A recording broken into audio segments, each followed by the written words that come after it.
Hello students, how are you all. देखो बेटा, next unit number 5 हम स्टार्ट कर रहे हैं। मैंने ऊपर हेडिंग लिख रखी है इलेक्ट्रोमैग्नेटिक वेव। यूनिट नंबर 5 आपकी स्टार्ट हो चुकी है। हाफ ईयरली एग्जाम मैं बोल चुका हूं आपको, वो आपका कब होगा, बट हाफ ईयरली एग्जाम के लिए जो अपना सिलेबस है वो कंप्लीट हो चुका है।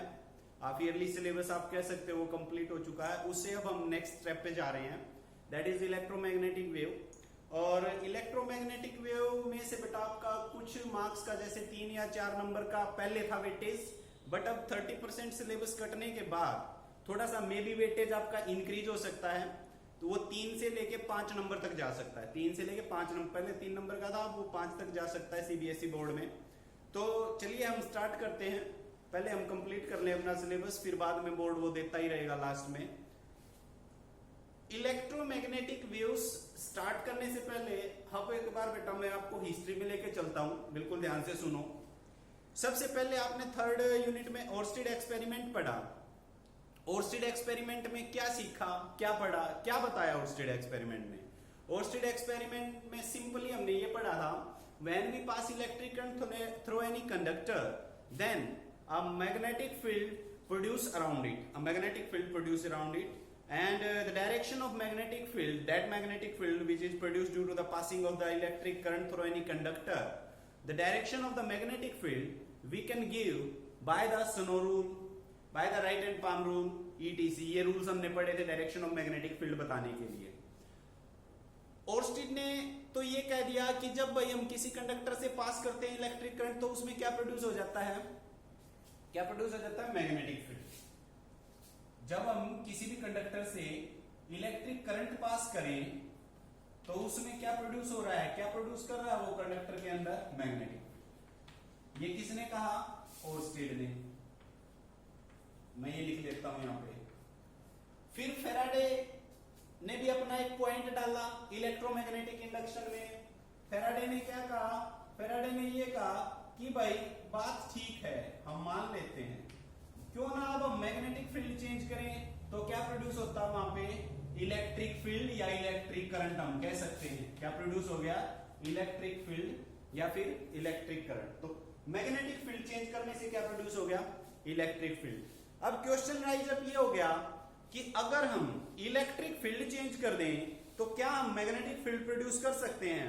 तो ये बात जो है, ये बात हल्की फुल्की निखारी किसने, मैक्सवेल ने। मैक्सवेल ने ये कहा कि वेरिंग इलेक्ट्रिक फील्ड, अगर हम इलेक्ट्रिक फील्ड को आपका चेंज करते हैं, चेंज का मतलब क्या होगा, कभी इंक्रीज कभी डिक्रीज करते हैं, तो वहां पे क्या प्रोड्यूस हो सकता है, मैग्नेटिक फील्ड। क्या प्रोड्यूस हो सकता है, मैग्नेटिक फील्ड। इसी में कुछ एडिशनल देते हुए 1885 में हर्ट्ज ने भी कहा, हर्ट्ज ने क्या कहा कि भाई ठीक है, मैक्सवेल की बात आपकी ठीक है, पर हर्ट्ज ने लेबोरेटरी एक्सपेरिमेंट करके देखा और इन्होंने लेबोरेटरी एक्सपेरिमेंट करके देखा और इन्होंने कुछ रेडिएशंस की फॉर्मेशन करी कि एक चार्ज पार्टिकल को वाइब्रेट करवाया एक वेरिएबल इलेक्ट्रिक फील्ड में, एक चार्ज पार्टिकल को वाइब्रेट करवाया variable electric and magnetic field में। तो वहां से क्या हुआ, कुछ रेडिएशंस निकली, रेडिएशंस या एनर्जी निकली in the form of radiation हम कह सकते हैं। उन रेडिएशंस को, उन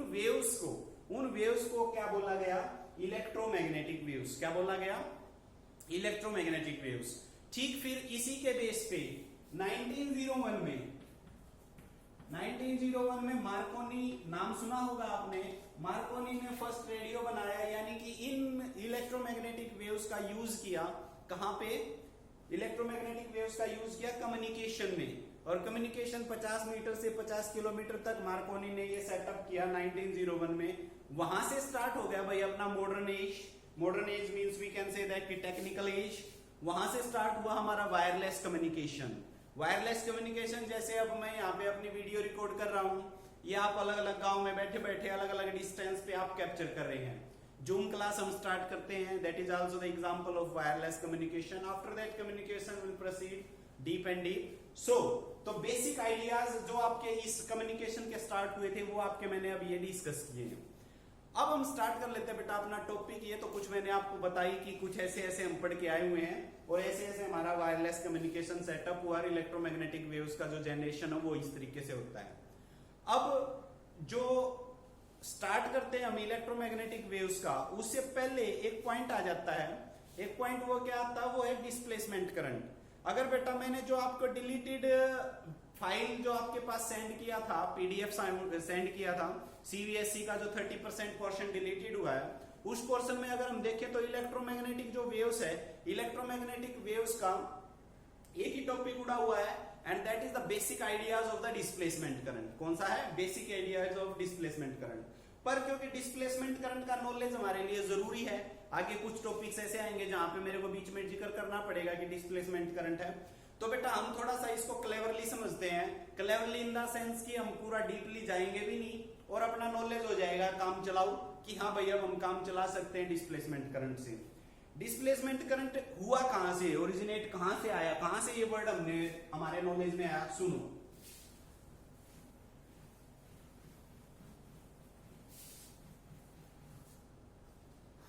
डिस्प्लेसमेंट करंट के लिए चलो मैं एक है ना डायग्राम बनाता हूं, और वो डायग्राम कुछ ऐसे है।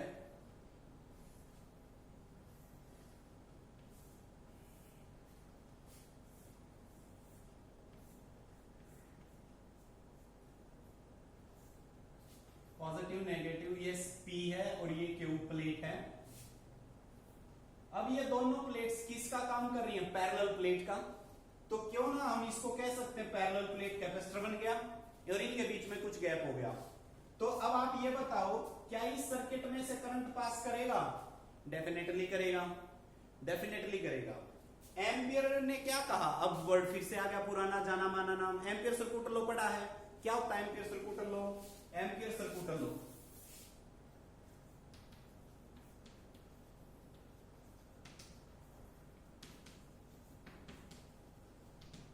Integral of B dot dl is equal to mu naught I। Integral of B dot dl is equal to mu naught I। ये मैक्सवेल ने कही, सॉरी एम्पियर ने कही। एम्पियर ने जो ये करंट कहा ना बेटा, इस इक्वेशन में जो ये करंट है, that current is called conduction current, that current is called conduction current. और जो ये इसमें फ्लो कर रहा है बाहर, मैक्सवेल ने ये कहा भाई ठीक है एम्पियर आपकी बात सही है, पर आपका जो लॉ कंसिस्टेंसी के लिए ना, लॉ को कंटिन्यू रखने के लिए, your law is not complete. Why not it is complete? सुनो, इसमें से करंट आई जा रहा है, तो इन दोनों प्लेट्स के बीच में, P और Q के बीच में, क्योंकि कंडक्टिंग वायर तो है ही नहीं, तो करंट कैसे पास हुआ? इसके बारे में एम्पियर ने कोई आइडिया नहीं दिया। इस पॉइंट के बारे में कोई आइडिया नहीं दिया। करंट आपका इस सर्किट में से फ्लो हो रहा है। ध्यान से सुनो, मैं इसलिए बोलने की स्पीड मैंने कम कर दी बेटा, इंपॉर्टेंट पॉइंट से ध्यान से सुनिए। P और Q दो प्लेट है, इन दोनों प्लेट के बीच में कोई कंडक्टिंग वायर है नहीं, तो कंडक्टिंग वायर नहीं है, तो ये करंट यहां से और यहां पे कैसे पहुंचा, इसके बारे में एम्पियर का कोई पॉइंट नहीं था। So we can say that just only Ampere circuit law is not consistent. Consistency means stable नहीं है, सारी बातें करेक्ट नहीं है, अधूरी सी हैं। तो एम्पियर मैक्सवेल ने ये कहा यहां पे इन दोनों के बीच में चार्ज का डिस्प्लेसमेंट होता है। क्या होता है? चार्ज का डिस्प्लेसमेंट, यानी कि एक प्लेट से दूसरी प्लेट पे चार्ज डिस्प्लेस हो रहा है, कंडक्ट नहीं हो रहा है, डिस्प्लेस हो रहा है। और due to the displacement of the charge, there is displacement current present in these two plates. कौन सा करंट प्रेजेंट हो गया बेटा? Displacement current. क्लियर होगी? डिस्प्लेसमेंट करंट का कुछ आइडिया बन गया दिमाग में। मैक्सवेल ने ये कहा आपकी जो ये इक्वेशन है ये है इनकम्प्लीट, इसको कंप्लीट कीजिए, पहले कंप्लीट कर लेते हैं। मैक्सवेल ने कंप्लीट करवा दी। Integral of B dot dl and that is equal to mu not into I plus ID। यहां पे जो ID है ये क्या बन गया आपका? Displacement current. ID क्या बन गया? Displacement current. और I आपका क्या है? Conduction current. तो दोनों हो गए, conduction current as well as displacement current. इस इक्वेशन को बेटा, इस इक्वेशन को हम बोलते हैं मैक्सवेल एम्पियर सर्किट लॉ। तो आपसे क्वेश्चन पूछा जाए define Maxwell Ampere circuit law, तो इसमें डेफिनेशन आपने जो मैंने बोला है कि display according to Maxwell the charge displace in between two parallel plates P and Q।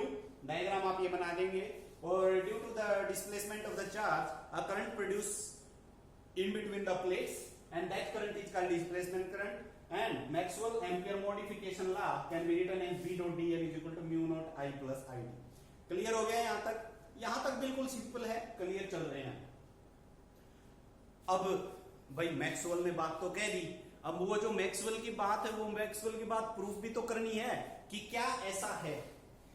इसका मतलब यहां तक तो करंट I आया, यहां पे ID और हो गया, तो यहां पे कितना जाना चाहिए? I प्लस ID जाना चाहिए, पर ऐसा कुछ नहीं है, यहां पे भी I है। तो पॉइंट अब ये राइज अप होता है बेटा कि इन दोनों के बीच में करंट कितना है, इन दोनों के बीच में भी करंट क्या होना चाहिए? I ही होना चाहिए टोटल। तो अब एक नया क्वेश्चन आता है बोर्ड में, आपके लिए नया है, बोर्ड के लिए नहीं। क्वेश्चन ये आता है, prove that quantity of current into the ampere Maxwell circuital law. Prove that quantity of current into Maxwell ampere circuital law. तो आपकी नेक्स्ट हेडिंग हो जाएगी quantity of current. Next topic is quantity of current.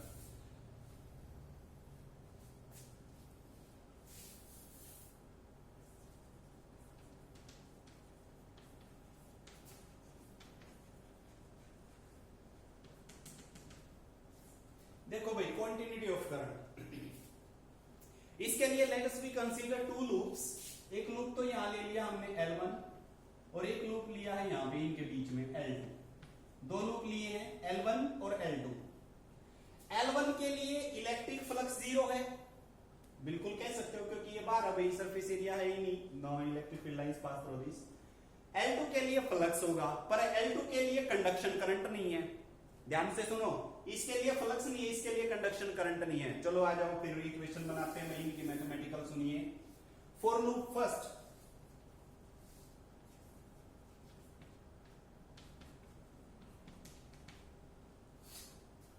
for loop first electric flux is 0, so I plus ID is equal to I की तो value ऐसी चीज रख दो प्लस ID। ID देखो बेटा डिस्प्लेसमेंट करंट है, डिस्प्लेसमेंट करंट का एक फॉर्मूला याद रख लो, ये आपके काम आएगा क्योंकि हमने बेसिक इसका किया नहीं था, तो इसलिए ये फॉर्मूला भी आपके सामने मैं अब रख देता हूं। ये फॉर्मूला याद करो डिस्प्लेसमेंट करंट का। Displacement current is equal to epsilon naught d phi e, electric flux है ये, d phi e by dt। याद कीजिए अभी electric displacement current is equal to epsilon naught into d phi e electric flux by dt। तो ये रख दो अब डिस्प्लेसमेंट करंट की जगह पे epsilon naught d phi e by dt। अब क्योंकि फ्लक्स 0 है तो ये पूरी टर्म क्या बन गई? 0। तो I plus I D is equal to क्या रहेगा? I plus I D is equal to क्या रहेगा? किसके लिए? लूप फर्स्ट के लिए। किसके लिए भाई? लूप फर्स्ट के लिए। अब बात कर लेते हैं लूप सेकंड के लिए। अगर लूप सेकंड में भी इन दोनों करंट का जोड़ क्या बन जाए? I बन जाए। लूप सेकंड में भी इन दोनों करंट का जोड़ क्या बन जाए? I बन जाए, तो हम कहेंगे कि करंट है जो electric current Maxwell ampere circuital law में क्या है? कॉन्टिन्यू है। तो कॉन्टिन्यू यहीं से प्रूफ होएगा अगर L2 के लिए भी इन दोनों का सम क्या बन जाए? I। फॉर लूप सेकंड देखिए L2,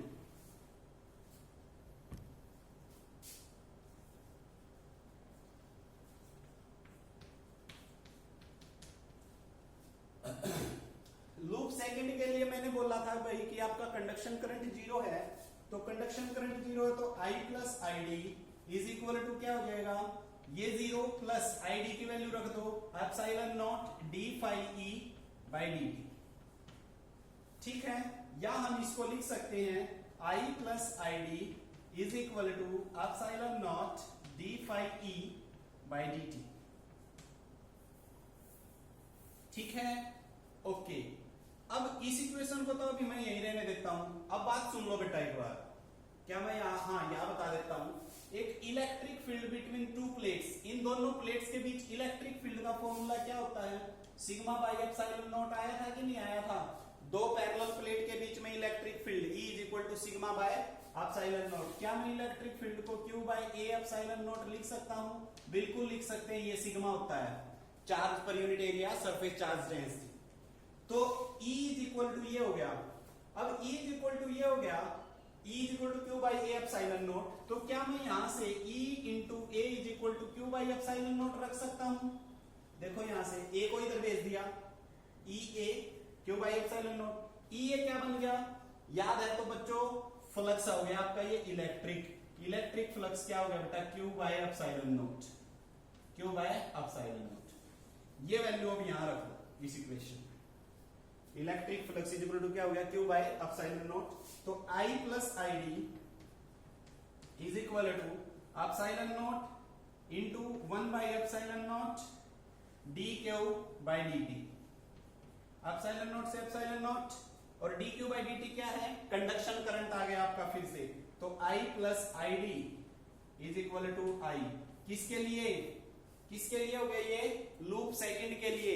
इसका मतलब लूप सेकंड के लिए भी आपका जो नेट अमाउंट ऑफ करंट है पूरे सर्किट में क्या जा रहा है?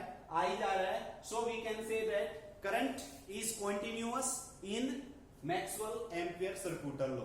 क्लियर होगी बात? तो बेटा इस वीडियो में इतना करते हैं। Next topic will be in the next video. Thank you, have a nice day.